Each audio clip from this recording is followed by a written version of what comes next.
So I put my own little label on it, which was pretty close to how you just described it. But I see how that might box you in. Might box my thoughts about that might box you into it. What I don't understand is how does that label affect you? Because you did say labels prevent us from knowing ourselves. How does that label prevent you from knowing yourself, or any label? Yeah, that's a really interesting question. And it's one that I continue to grapple with because when I look to my colleagues and my mentors for guidance in how to market myself, how to present myself, I haven't found a lot of consensus. There are those who suggest keep the rabbi below the fold, as it were. You know, mention that lower down. Which you didn't Because, do in your talk. You hit that right up there at the very top, yeah, which well, I thought we'll was come really to powerful. that. Yeah, And I did that for effect. yes. But in terms of presenting myself, for instance, I'm a keynote speaker, I'm a trainer, I'm a coach. I talk about company culture and corporate hierarchy and ethical leadership. And I want to work with people and we're professionals. And so if I immediately brand myself as rabbi, people may jump to the conclusion this is a religious person giving a religious presentation and it's not for me.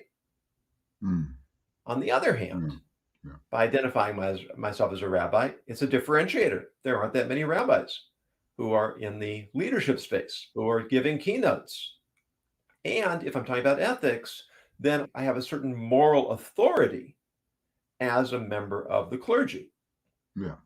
So some suggest I should put it right up front in bold print. Others suggest I should put it a little lower down, which is what I typically do. I do have a podcast. I started a podcast with a psychologist. We call it The Rabbi and the Shrink. Okay. And That's that's part good. of the brand. The Yeah. idea is that the shrink already shows that we're being lighthearted. And the rabbi part, okay, maybe piques people's interest. Let's find out what's going on with this rabbi and shrink business. Yeah. Balance each other off.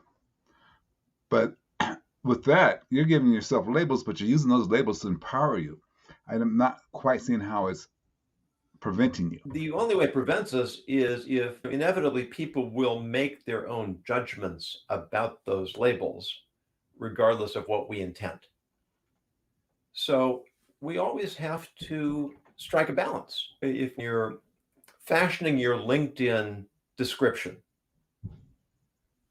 you've got a certain amount of real estate there. I don't know how many characters exactly. Maybe it's 200 characters, and you're trying to attract connections that are going to help you in your business.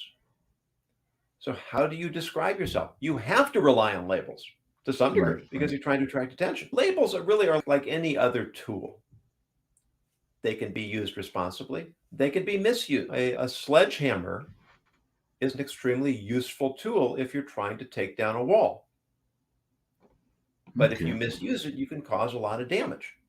Exactly. A Exactly. feather duster is much harder to do damage with. But if you stick it into your vacuum cleaner while it's running, things aren't going to work out very well. You're right. And a feather duster doesn't seem to have the power of the sledgehammer.